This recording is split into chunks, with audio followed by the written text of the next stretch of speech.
How old do you think I look? Asians seem to look younger than their actual ages. Roughly speaking, races can be divided into Caucasus, Mongoloid, and Negroid. Mongoloid, flat, round face with a low nose, thin body hair, short limbs, and a long body. And smaller overall size. From an evolutionary biological perspective, it is more reasonable to think that the mongoloid's younger appearance and the male's mental childishness are the result of environmental adaptations and sexual selection, not neoteny. However, even if not neoteny in the biological sense, recent Japanese are culturally experience the phenomenon of neoteny. Young Japanese are entering the workforce increasingly late. This is probably due most of all to the trend towards higher education, but it is also probably due to the declining birth rate, which has increased the relative ability of parents to provide for their children. At any rate, the situation of late entry into society, the moratorium on the generation of need, no education, employment, or trainings is a culturally similar phenomenon to that of amphibians that remains at that tadpole stage. Some may think that such an idea is mere past. However, the idea of a cultural neoteny is more than just a metaphor.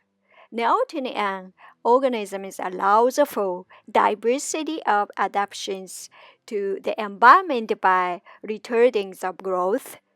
In contrast, a neotenic youth does not know what to become and seeks self-discovery.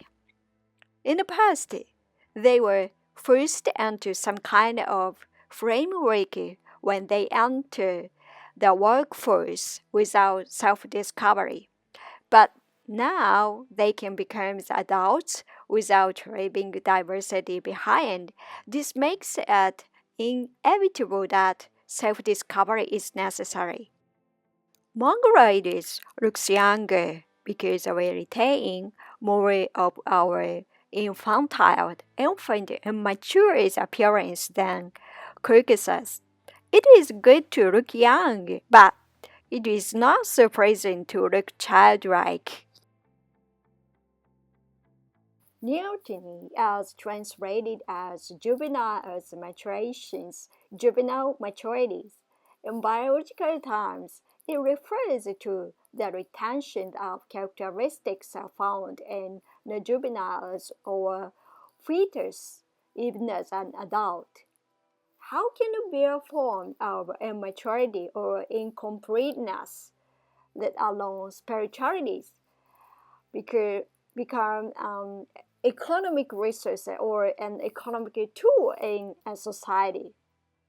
Capitalism has applied the bare human nature self to labor, elevating neonate and undifferentiated nature to the realm, kingdom's domain of a true economic resource. There is a biological phenomenon called neoteny, juvenile formation. For example, it refers to the phenomena of salamanders at the maturings in their larval form.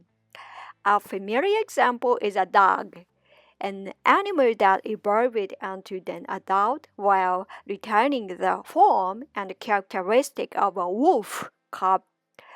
We humans too have evolved through the neoteny.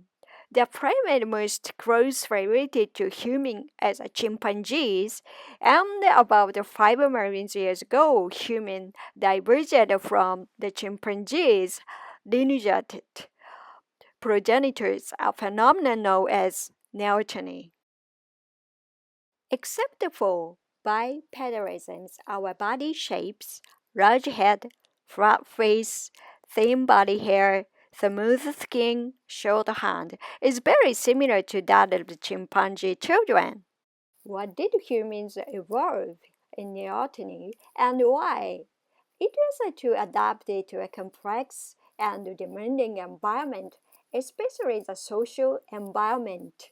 Neoteny means a prolonged childhood and yet immaturities as an adult. Immaturity may seem like degenerations, but it is not, especially in the case of the brain. Immaturities means the ability to flexibly absorb and learn from a variety of knowledge and experiences, such as properties is very convenient for adapting to a complex and demanding environment.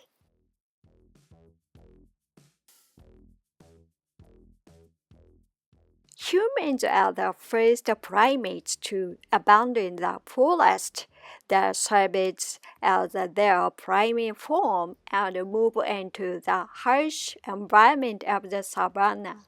After that, they moved into harsh environment, desert and colder region from time to time. The present humans also expanded from northern eastern Africa to the European country about 200,000 years ago, and then to the cold region of the Eurasian continent.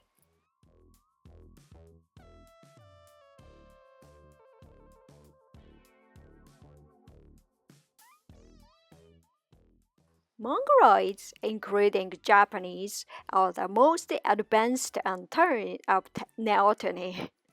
Since we have the history of having winds moved into cold region compared to European Americans, Orientals are large head, flat-faced, thin body hairs, smooth skin, and short limbs are the very characteristics of neoteny.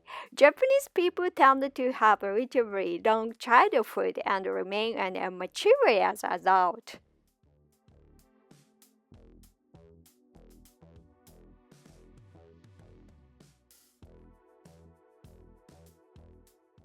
This indicates that the Mongoloid style childhood environment is necessary to properly nurture our brain power so that it does not become too immature.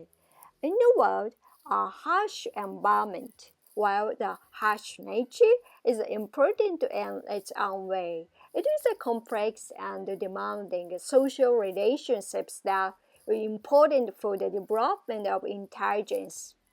Looking at the post-war Japan, we see an environment that is precisely the opposite of this. Fewer brothers and sisters, the few children that are raised in an overprotective environment.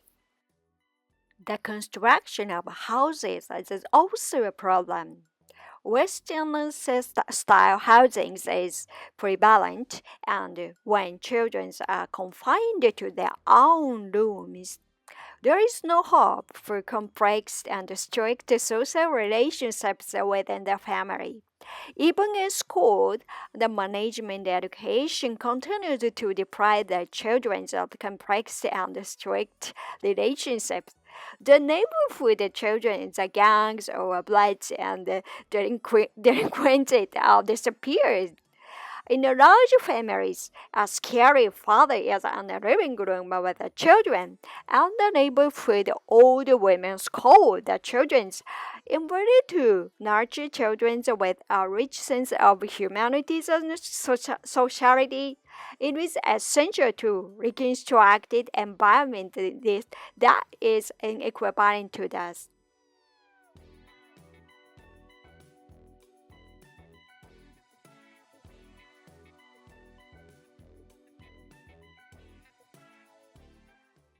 a situation that can be described as a normal, permanent, unavoidable, and external exile. Exiles feel alienated and helpless in another country. This is because people specialize in a particular language and in a particular culture area. However, the less specialized this specialization is first when adapted to the new environment, and the more incomplete it is, the better. If you specialize it too much and ability to create it one things, it is difficult to adapt it to the external exile of the modern world. The immaturities at any age is the possibility that even older, more experienced people can still be curious and keep in touch with new things.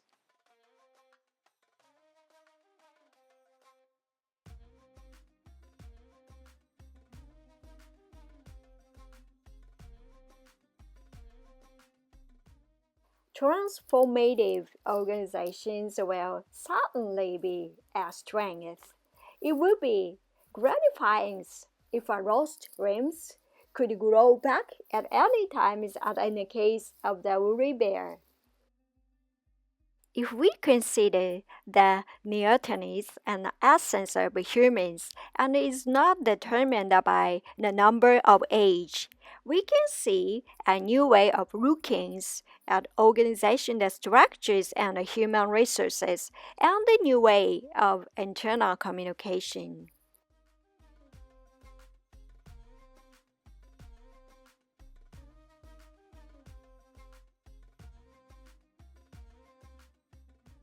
If immaturity and incompleteness are the essence of a human being, it is necessary to create a culture that is not ashamed of exposing them. Until now, society has tended to view such qualities as shameful as an adult and has maintained its appearance of being specialized in something. However, the power to challenges and take on new things, new challenges arise within the childishness. And this power cannot be demonstrated by covering it up. In the biological world, the phenomenon of sexual maturities with appearance of the juveniles over the ability to produce offspring is called juvenile deformation, maturation, the neoteny. For example, amphibian usually undergoes a metamorphosis as a tadpole becomes a frog, but a type of salamander grows and produces while still breathing through its gills. Neoteny is said to play an important role in the evolution of organisms because it delays the development of the body and the brain, but also delays the specialization of organs and fixation of their functions, making them more adaptable to diverse environment. One of these theories is that humans are chimpanzees neoteny. The ancestors of humans and chimpanzees are separated about 7 million years ago, and certainly humans have many other characteristics of chimpanzees infants. Chimpanzees' brains stopped growing after 1 year, while the human brains continue to grow until after the age of 20. Because of the large size of the brain or head, humans are the only mammals that have to endure the pain of dystocia through difficult labor. Which is why humans are born prematurely compared to chimpanzees and other mammals. And they grow slowly, remaining in the infant stage of chimpanzee in appearance. Mongrels were once said to be immature at a mental age in a racist ways because we are seen as young. General Marcuse, commander-in-chief of the occupying the first state occupying Japan after World War II, said Japanese are 12 years old. This phrase caused quite the deep sense of humiliation among the Japanese and is still often quoted. But Marcuse would not have said that the mental age of the Japanese was 12 years old if the Japanese did not look so young on the outside. Just because Mongoloids have neotenic features does not mean that we are behind in the mental age, or conversely that we have separated from Caucasians. Caucasians are not on evolutionary path. Just as humans are far more intellectually evolved than chimpanzees. Mongoloids is often younger looking. The appearance is not Neotenys, but rather the result of the low nose and shortened lips to prevent frostbite and extremely cold and ice age. Things of the body hair to prevent the freezing, among the other things. However, this contradicted the Caucasian's high nose and long limbs, which also helped to endure the extreme cold in Europe. The Caucasian high nose is thought to mitigate the flow of cold air directly into the lungs. This may have something to do with the fact that Mongols inhabited the cold, wind-whipped plains of the Ice Age, while the Caucasian lived in higher latitude with less sunlight and made caves their primary dwelling place. Mongols' narrow eyes are thought to have protected them from the reflection of snow, a feature that may have been less necessary in the mountainous region of Europe. After all, both Mongoloids and the Caucasians survived the Ice Age, so the difference in appearance may be a different solution to the same purpose as plasma TVs and LCD TVs once were. In any case, the Mongoloid Caucasian appearance characteristics are considering the evolutionary adaptation that have nothing to do with Neotenes. Also, it is an unfounded prejudice to say that Mongoloid's mental age is delayed. The theory that women have external neotenes and men have mentally neotenes cannot be dismissed out of hand. It is true that women retain and much of their juveniles home physically with a thinner body hair and smaller, less lumbering bodies than men. It is common for women to voice boys in doubled cartoons. In the old Shakespeare's plays, the female roles were played by boys due to public morals.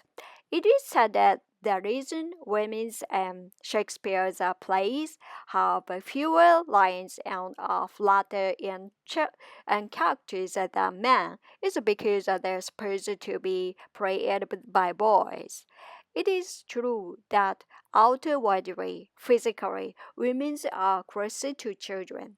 It is also true that women cry more easily than men, even outside of their physical characteristics. Other animals, including apes, do not cry to make any kind of appearance by shedding tears. There is a theory that humans' babies cry for attention because humans lack body hairs and cannot hold on their hair and stay close to their mother like chimpanzees' babies do.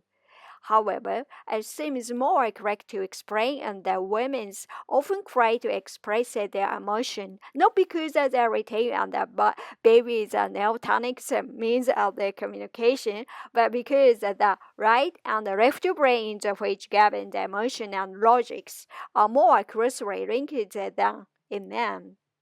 making it easier to connect theological understandings with emotional response.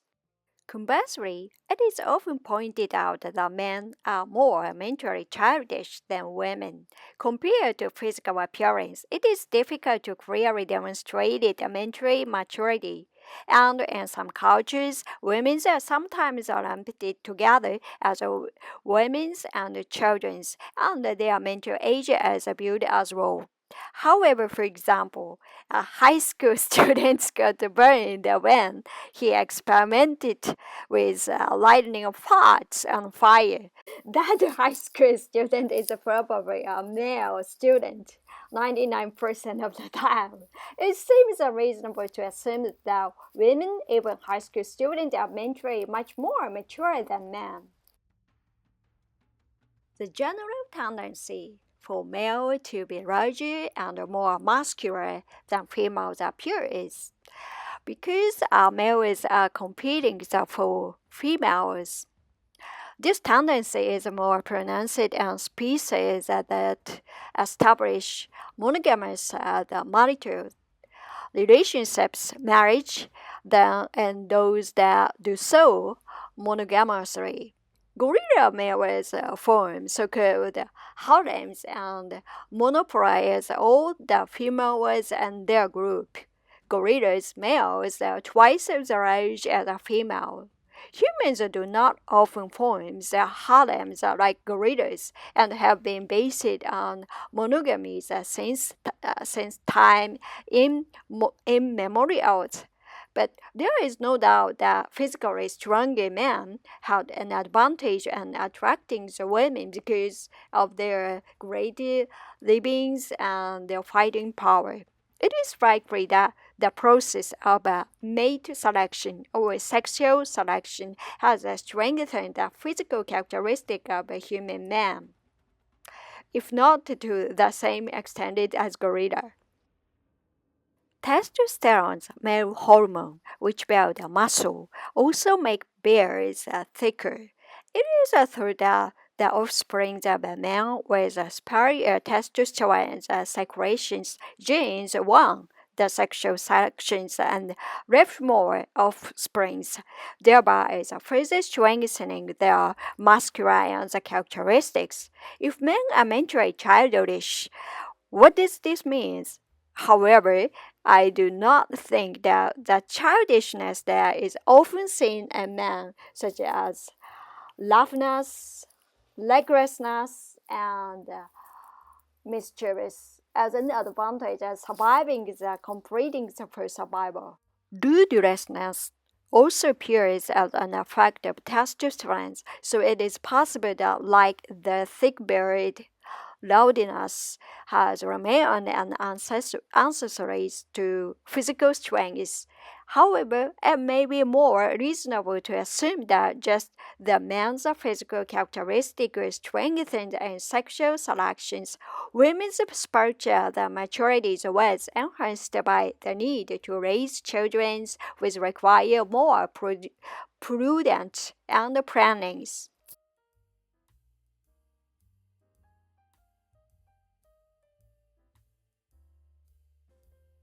After the age of 1 year, a chimpanzee's child can catch ants, eat them, and learn to live on its own.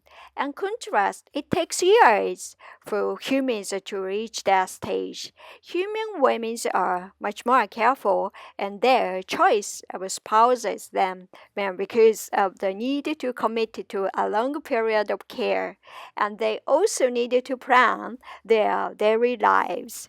A man can go out hunting and catch his prey, but a woman's needs to ensure food for herself and her children while the man is out hunting. This isn't being overly cautious or systematic. The man must first have been required to be able to charge bravely into the face of foreign enemies and prey. Also, timidly avoiding danger would increase one's chance of survival. It would have been detrimental to one's desirability among women. Even today, women seem to prefer brave men to timid men. The fact that men seems to be mentally and women physically Neoteny as probably the result of the development of the traits of muscular strength in men and prudence and planning on women due to sexual selection and the survival needs. In the first place, the mental childishness of men has not helped them to adapt to their environment or develop certain abilities, human intelligence, that are seen in neotenes in general, even though they often die on the face of powerful enemies due to their lack of foresight. They increase their chance of being chosen by women if they successfully survive. For these reasons, men have probably preserved a bravery that seems childish to adults.